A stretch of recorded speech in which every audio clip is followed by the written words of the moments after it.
வணக்கம்.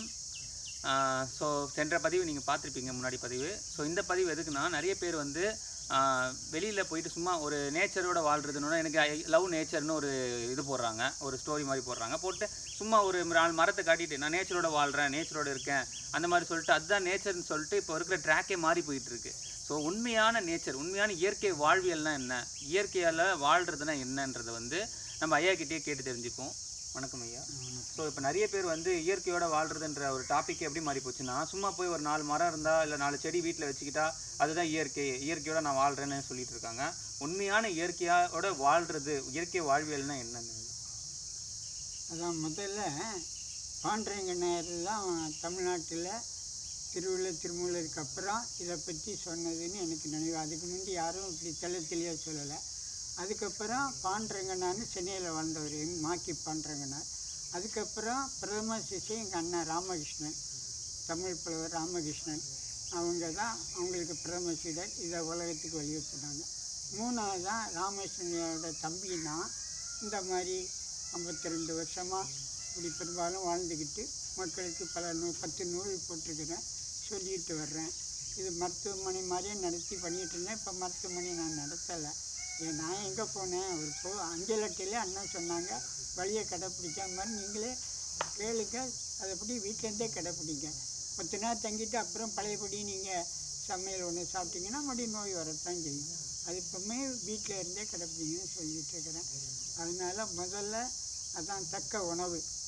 தக்க உணவுக்கு வந்தாலே அதுதான் முதல் படி. தக்க உணவுனா தேங்காய் பழங்கள். அப்புறம் தக்க உழைப்புனா அந்த பழம் மர கன்றுகளை நட்டு தண்ணி ஊற்றி நம்மளே இயற்கை வரோம். அதனுடைய கழிவு தான் இயற்கை. இப்போ மலையில் போனீங்கன்னா அந்த தாவரம் கழிஞ்சு தான் ஹியூமஸ் விலை மக்குமாகுது.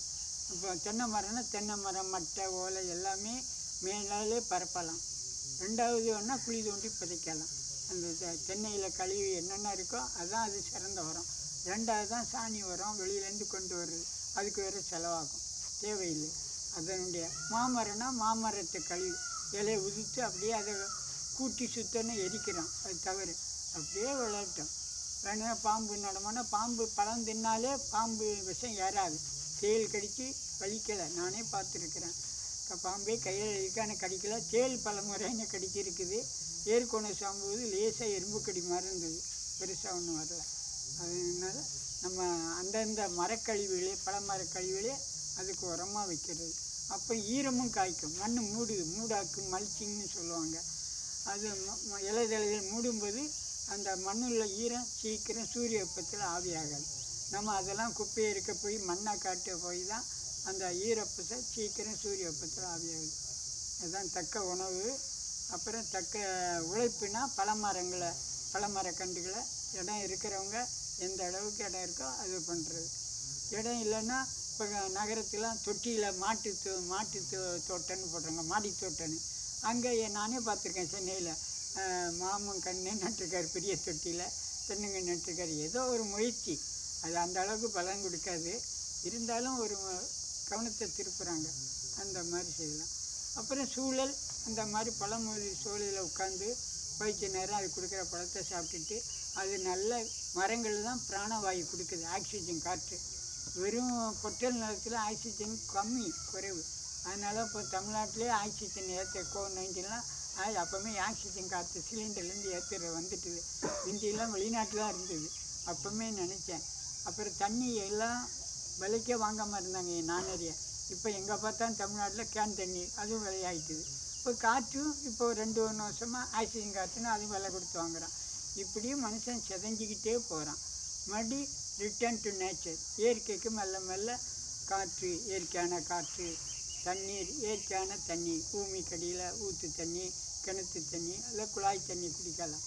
அது சுத்தமாக தான் இருக்கும். அதை சுத்தப்படுத்தினதுன்னா அதையும் நம்ம கெடுக்கிறோம் தண்ணியை. அப்புறம் இந்த பழம் இந்த மரக்கண்ணில் வாய்ப்பு இருந்தால் அந்த சூழலே நம்ம வாழ்விடம் இருக்கணும். கேரளாலாம் பாருங்கள், தோப்புக்குள்ளே தனித்தனியாக வீடு சேர்ந்தால் நம்ம தமிழ்நாடு மாதிரி சேர்ந்தாப்புல வரிசையாக வீடு கிடையாது. அங்கங்கே ஒரு தோப்பு இருக்கும், அதுக்குள்ளே ஒரு வீடு இருக்கும். அந்த மாதிரி தான் வாழ்கிறாங்க. ஆனால் அவங்க சாப்பிட்றது சமைச்சி நல்ல மீன் குழம்பு ஊற்றி சாப்பிட்றாங்க. அதுதான் அவங்களுக்கு நோய் வருது.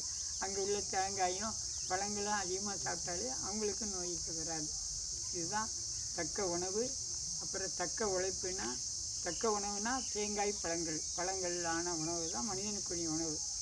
பச்சை தானிய உணவோ பச்சை காய்கறி சாப்பிடுதோ ஆரோக்கிய உணவு, ஆனால் நமக்குரிய உணவு இல்லை. அப்புறம் சமைச்சு சாப்பிட்டாலே அது ஒரு வேதியம் வந்து செத்த உணவு சாப்பிட்டு தான் செத்து போயிட்டுருக்காங்கன்னே நான் சொல்லுவேன். வெந்தய திம்பேன் விதி வந்தால் சாவன்னு செத்துட்ருக்காங்க. எனக்கு பாடம் தமிழாசிரியர் அவர் சமையலும் சாப்பிட்டாரு. அவர் பழமையானவர்கள அந்த பழமொழியை இன்னைக்கு அந்த பழமொழி யாருக்குமே தெரியாது. வெந்தய திம்பேன் விதி வந்தால் செத்துட்ருக்குன்னு சொல்லிட்டுருக்கோம். ஆக இந்த வேகாத உணவு தேங்காய் பழங்கள் மனிதனுக்கு. அப்புறம் அதில் அந்த பழமரக்கன்றுகளை நான் அந்த மாதிரி தான் இங்கே செஞ்சுருக்கிறேன். தென்னை மரம் அது நம்மளே குழி தோண்டி நம்மளே நட்டு நம்மளே தண்ணி ஊற்றி வளர்க்குறோம். அது தக்க உழைப்பாகுது. அப்புறம் தக்க சூழல் அதிலே ஒரு கட்டிடம் கட்டி ஒரு ஆசிரம் மாதிரி அமைச்சு வரவங்களாம் அங்கே தங்க வச்சு பண்ணிகிட்ருக்கேன். ஆக மூணும் ஒருங்கே அமையுது. இதுதான் இயற்கை வாழ்வியல்னா மூணும் சேர்ந்தது தான் இயற்கை வாழ்வியல். அதில் தலையாதது தக்க உணவு தேங்காய் பழங்கள். ரெண்டாவது அந்த தென்னை மரம் பழ மரங்களை உற்பத்தி பண்ணுற உழைக்கிறது. அதை விட்டு தண்டால் பஸ்கி யோகாலாம் அப்புறம்தான். நடைப்பயிற்சி வாக்கிங் அப்புறம்லாம் செயற்கை தான். அதனால் தனக்கு மட்டும் சின்ன நன்மை கிடைக்குது, ஆனால் உலகத்துக்கு நன்மை கிடையாது. நீங்கள் பழமரம்ட்டால் நமக்கும் பெரிய நன்மை கிடைக்குது, உணவு கிடைக்குது, உலகத்துக்கும் சுற்றுச்சூழலுங்கிறாங்களே என்விரான்மெண்ட்டு அதுவும் இயல்பாக அமையுது, எல்லாம் அமையுது. அதான் தக்க உழைப்பு. அப்புறம் அதிலே வாழ்கிறது தக்க சூழல். இதுதாங்க இயற்கை வழினா மூணும் சேர்த்துது. ரொம்ப நன்றிங்க ஐயா. ஸோ இப்போ இது வந்து இந்த பதிவு வந்து ஒரு ஃப்யூச்சர் ஜென்ரேஷனுக்கும் ஒரு நல்ல ஒரு பதிவாக இருக்கும்னு நினைக்கிறேன். ஏன்னா நிறைய பேர் இயற்கை வாழ்வியல்னால் என்னென்னே தெரியாமல் அதை தொலைச்சிட்டு இருக்கோம். இயற்கை வாழ்வியல்னால் ஐயா என்ன சொல்கிறாருன்னா, முதல் தக்க இயற்கையான உணவுகள், இயற்கையாக என்ன உருவாகுதோ இயற்கையாக இருக்கிற உணவுகள் அப்படியே கையோடு நம்ம உண்பதற்கு கிடைக்கக்கூடிய உணவுகள் வந்து இயற்கை உணவுகள். அடுத்து இயற்கையான சூழ்நிலை. ஸோ இயற்கையான சூழ்நிலைனா நம்ம சிட்டியில் இருக்கிற அந்த வண்டிலாம் போய்கிட்டு அதெல்லாம் பண்ணுறத நம்மளே ஏற்படுத்திக்கிறது. ஆனால் இயற்கையான சூழ்நிலை அதுவாக அமைஞ்சி ஒரு மரம் செடி அந்த காற்று அந்த மாதிரி இருக்கக்கூடிய ஒரு சூழ்நிலை. அது மட்டும் இல்லாமல் நம்ம உழைப்புன்றது வந்து சும்மா போய் ஏதோ ஒன்று ஜிம்மில் போய் உழைக்கிறது அதெல்லாம் கிடையாது. நம்மளாம் ஒரு இடத்துல போய் ஒரு செடி நடுறது, ஒரு விவசாயம் பண்ணுறது, இந்த மாதிரி ஒரு நல்ல ஒரு உழைப்பு கொடுக்கறது மூலமாக ஒரு இயற்கையான உழைப்பு அதெல்லாம். ஸோ இந்த மாதிரி எல்லாமே ஒரு சூரியன் எடுக்கிறது, இயற்கையான சூரியன் இருக்கிறது. அது மட்டும் இல்லாமல் இந்த எல்லா விதமாகவும் ஒரு இயற்கையான உருவாகின சூழ்நிலையில் வாழ்கிறது ஒரு இயற்கையான வாழ்வியல்ன்றது வந்து நம்மளுக்கு சூப்பராக புரிய வச்சுருக்காரு.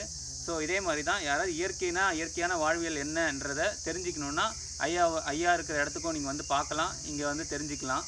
ஸோ மிக்க நன்றி, வணக்கம்.